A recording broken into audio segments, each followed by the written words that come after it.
Test 5. You will hear a number of different recordings and you will have to answer questions on what you hear. There will be time for you to read the instructions and questions, and you will have a chance to check your work. All the recordings will be played once only. The test is in 4 sections. At the end of the test, you will be given 10 minutes to transfer your answers to an answer sheet. Now turn to Section 1. Section 1. You will hear 2 flatmates, Tom and Richard, talking about their new flatmate who has just moved in the week before. First, you have some time to look at questions 1 to 6.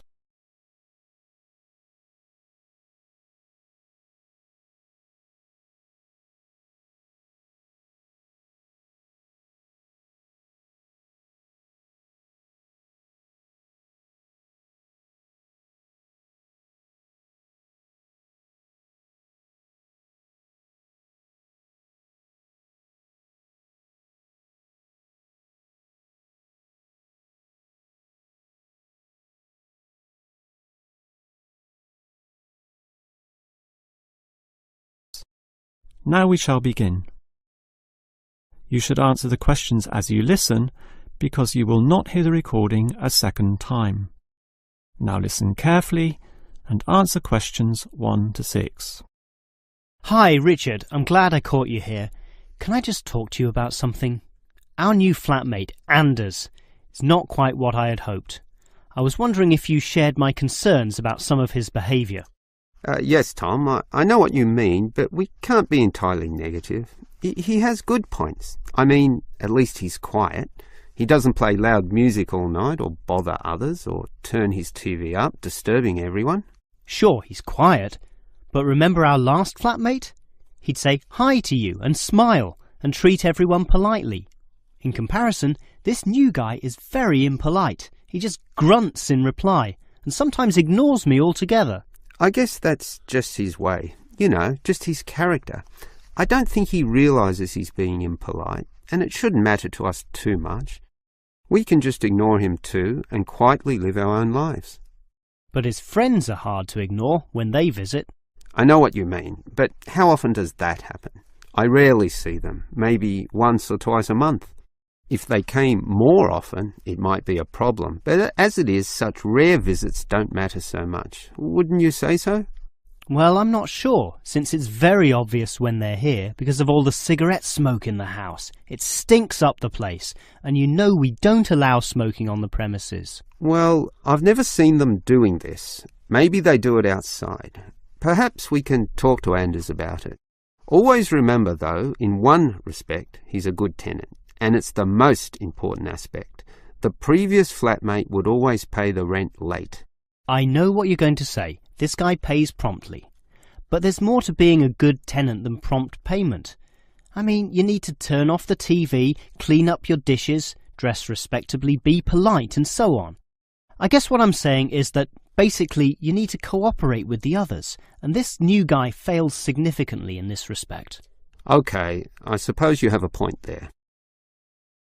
Before you hear the rest of the conversation, you have some time to look at questions 7 to 10.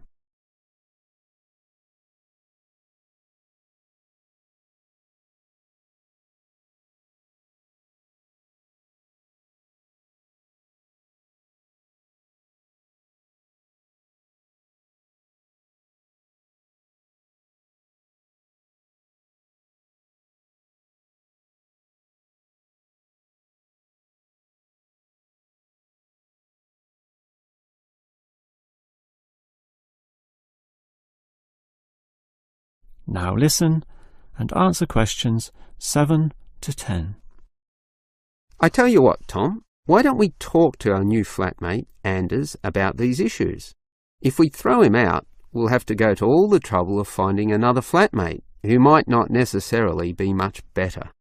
So, let's give the current guy a chance. Here, I've got a piece of paper, so let's make a short list of issues to discuss with him. Get it out into the open. Sure, we'll give him one more chance. So write communication. And let's tell him to... Well, we can't change a person's personality overnight. So why don't we have a weekly tenants meeting and we can just ask him to attend. That way we can get to know him better. I'll write attend meeting and we can take it from there. OK, but we have to tell him about his friends. They can't just do whatever they want. Write a heading friends and then write don't smoke anywhere, inside or outside. Well, instead of being so direct and possibly causing offence, I'll just write follow rules and verbally mention the rules. TV off by 10 p.m, no loud music or bad behaviour, including smoking. OK, do that, but I still think we need to specifically mention that last issue. You know how I can't stand the habit. So I'd like this to be another and separate point. Cigarettes, strictly forbidden. And it's important to include the strictly here. We can't pussyfoot around too much. Sometimes directness is necessary. OK, I'll write that. Forbidden. OK. And what about cleaning duties? Anders is a little too relaxed about that. Dishes are sometimes not washed, dirty teacups are left around the place, and so on. So, write, must do better. Yeah, again, Tom, he might take that personally and it could cause a scene. I'd rather be general. I'll write must be done and I'll tell him that that's for everyone, not just him. OK? OK, as long as he gets the message. That is the end of section 1. You now have half a minute to check your answers.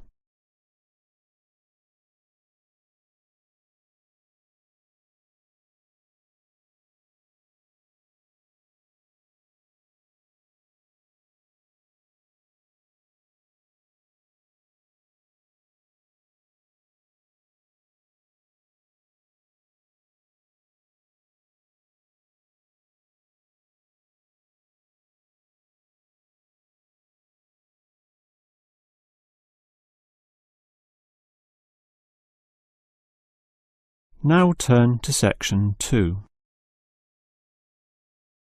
Section 2. You will hear a first aid officer talking to a group of factory workers about emergency first aid. First, you have some time to look at questions 11 to 17.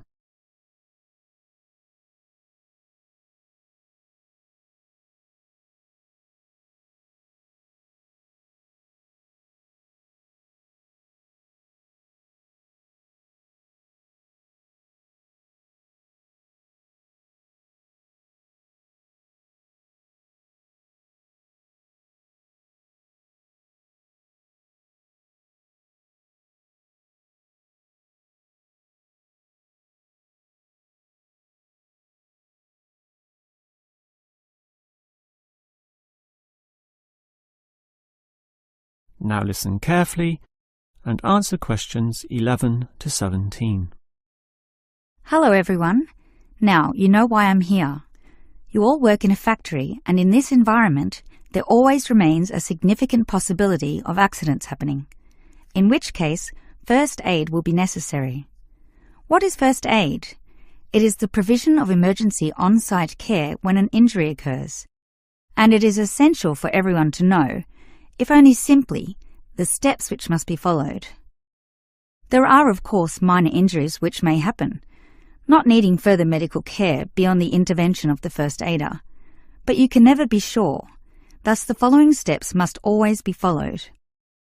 These can be abbreviated to the words Dr. ABC, in other words, DRABC.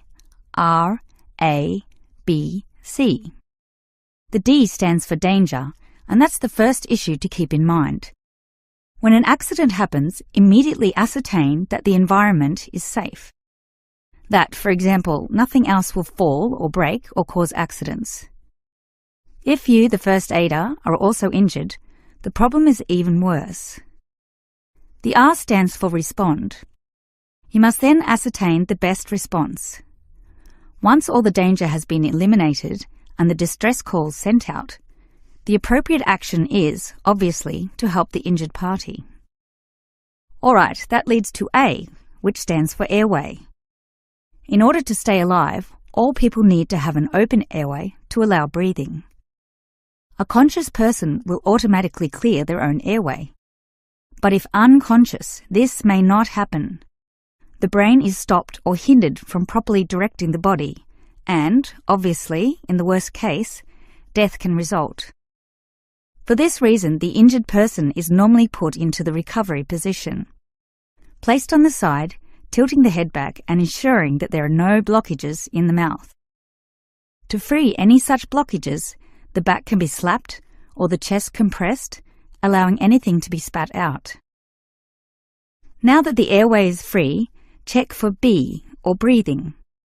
If breathing is not happening or is irregular, the first aider may have to assist with what is technically known as cardiopulmonary resuscitation, or more commonly, CPR. This involves breathing for the patient through mouth-to-mouth contact, while periodically massaging the heart through compressions to the chest. This combination allows blood and oxygen to flow around the body, keeping the patient alive, hopefully until medics, such as doctors, advanced first aiders, or ambulance staff arrive. Before you hear the rest of the talk, you have some time to look at questions 18 to 20.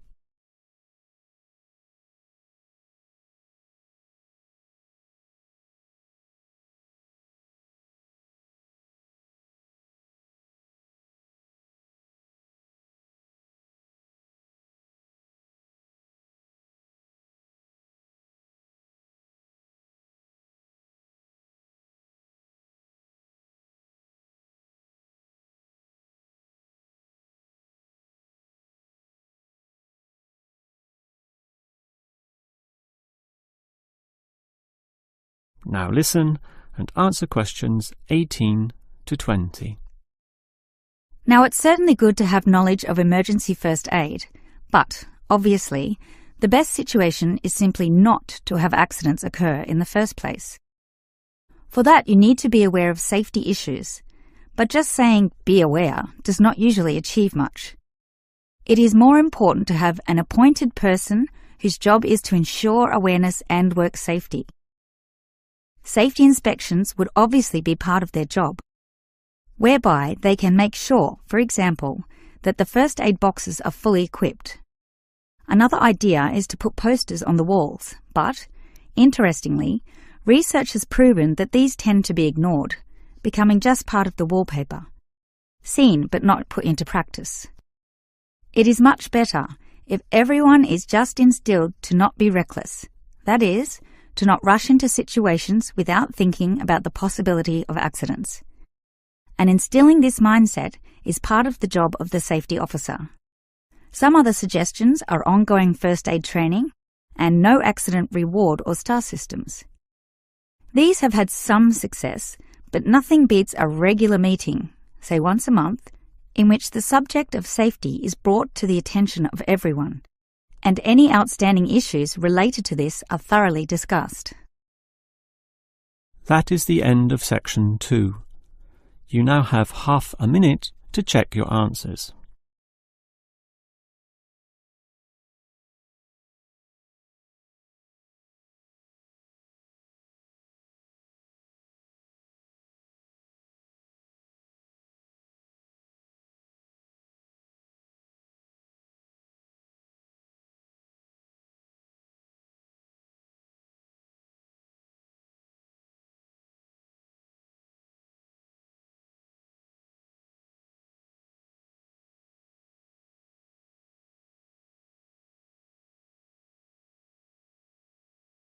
Now turn to section 3. Section 3. You will hear two students, Frank and Nicole, discussing their research on university waste. First, you have some time to look at questions 21 to 25.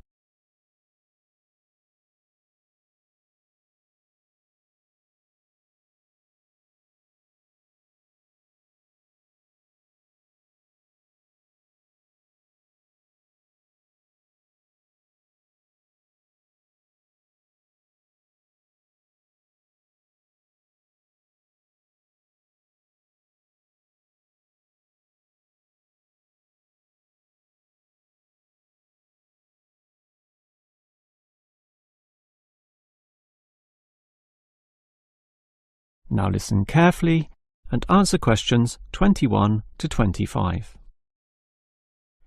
Hi, Nicole. As you know, we've got to decide on the best ways this university can reduce its waste.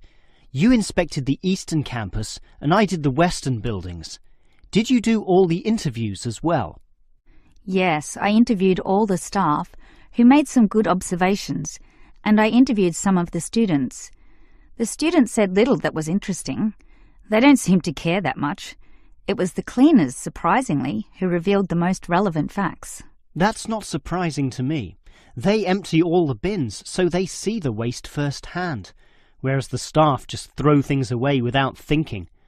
What item was most commonly disposed of? Well, it really depended on where I interviewed. In the cafeteria precinct, obviously paper plates and cups were thrown away all over the place. There was almost no attempt at recycling.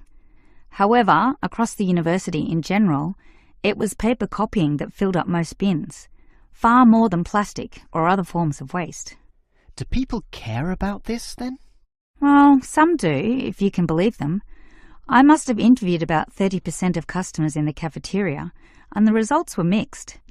Out of all the people I interviewed, well over half, maybe about 55% of them, were quite honest about it, telling me that they had little concern. The other fraction, 45%, were more troubled. Yes, but do they do anything about it?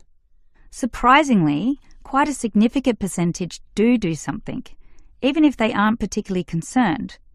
I mean, small things. About 10% bring their own cups to the cafeteria, for example, and at least 1/3 said they use recycling bins. So, in total, it's an equal split between those who do something or those who don't. So why do so many people remain inactive, particularly over an issue they should care about more? I think they do care, and many of them are prepared to do something. Obviously, there's an element of laziness, but I'd say that it's relatively small. If they knew what to do, and if stringent systems existed, or if the importance of this was made clearer to them, I'm sure you'd see a much larger percentage of people actively working towards helping our environment. Well, there's cause for optimism at least. Before you hear the rest of the conversation, you have some time to look at questions 26 to 30.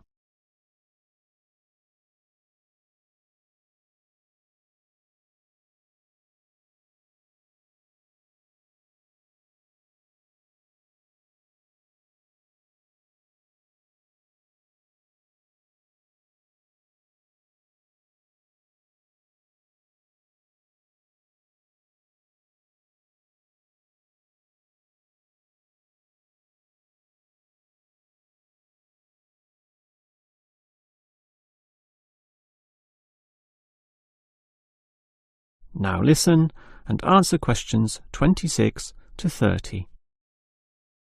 Clearly then, there's a significant waste of paper here at this university, so I've worked out one practical suggestion which could help reduce it, specifically the waste from the excess photocopying. Let me hear it then. Obviously, for a start, we've got to ensure that people, including the staff, without exception, copy both sides of a page. We can't tolerate single-sided copying. It's just far too wasteful. Absolutely. Just more trees being chopped down. But as people are doing copying, there may be adjustments and practice copying, producing single-sided copies or blank pages not wanted and not intended for use.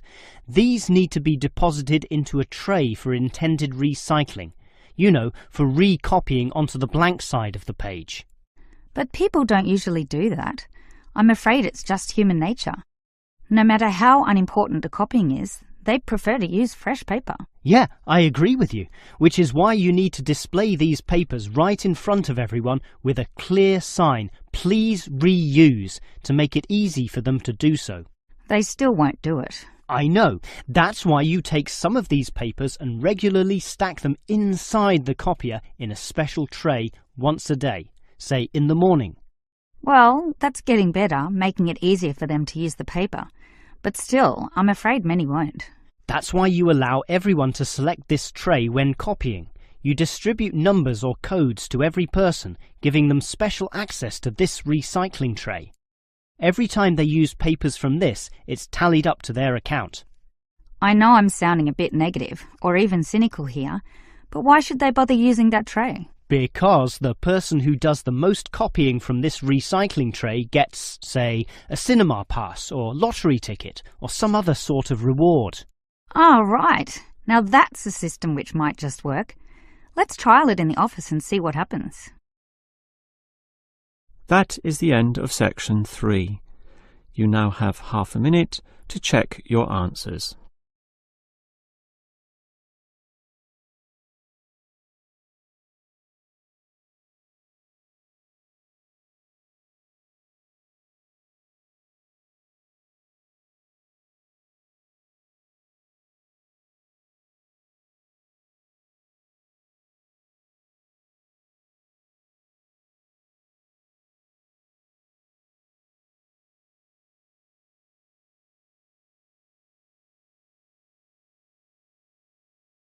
Now turn to section 4.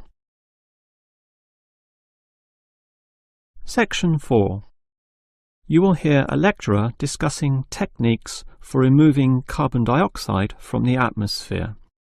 First, you have some time to look at questions 31 to 33.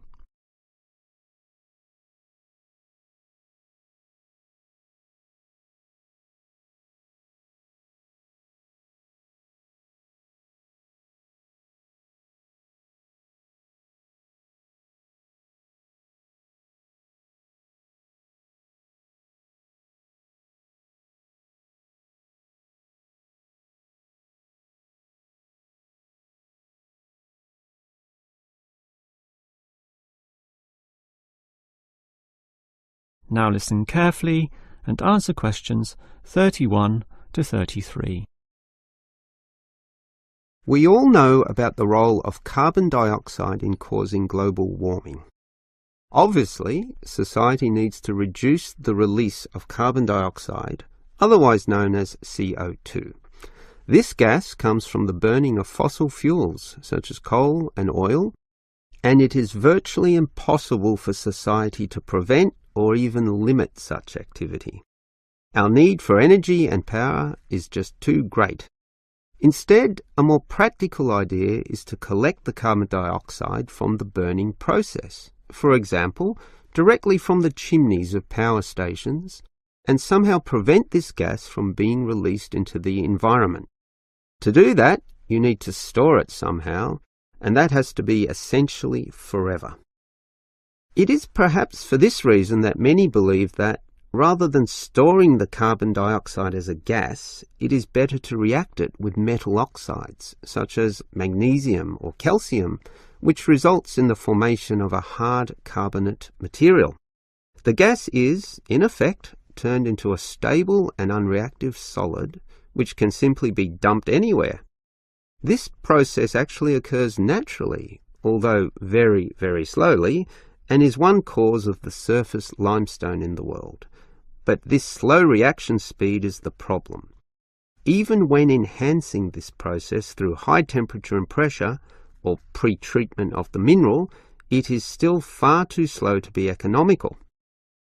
One other technique which has been suggested is to pump the gas to the bottom of the ocean, where it would react with compounds in the seawater, forming carbonic acid. However, this alternative has now been ruled out.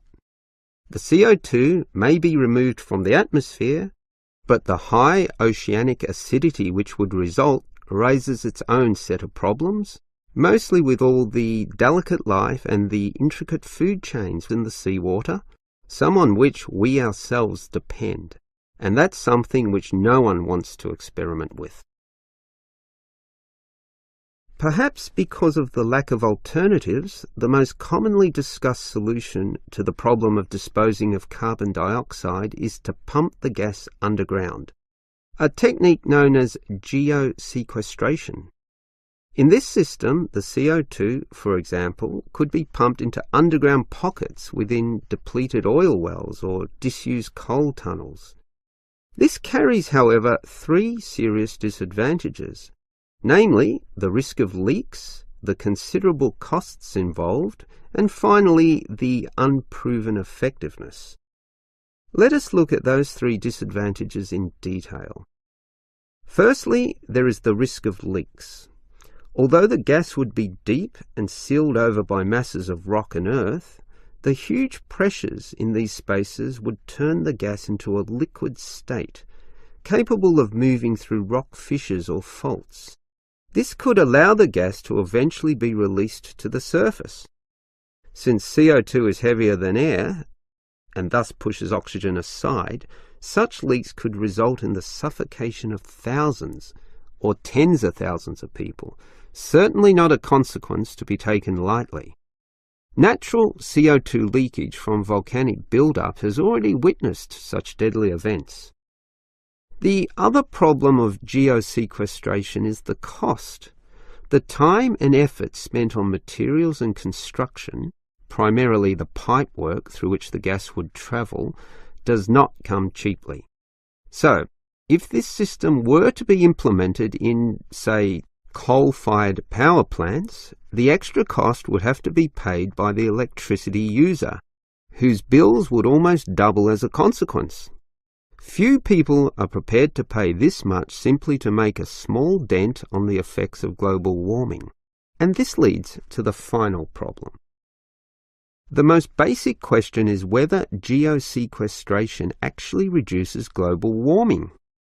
The problem here is that the energy needed to create and drive the sequestration process would require approximately a quarter of a coal-fired electricity plant's output.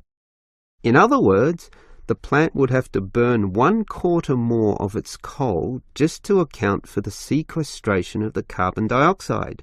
And with coal producing other noxious pollutants, such as sulfur, ash, and heavy metals, the environment is hardly benefited at all. Nevertheless, there are many active experimental efforts underway, primarily in oil production sites. These are small, but intensively monitored and analysed. All we can say now is that the jury is still out on whether underground carbon storage will one day be feasible. That is the end of section 4. You now have half a minute to check your answers.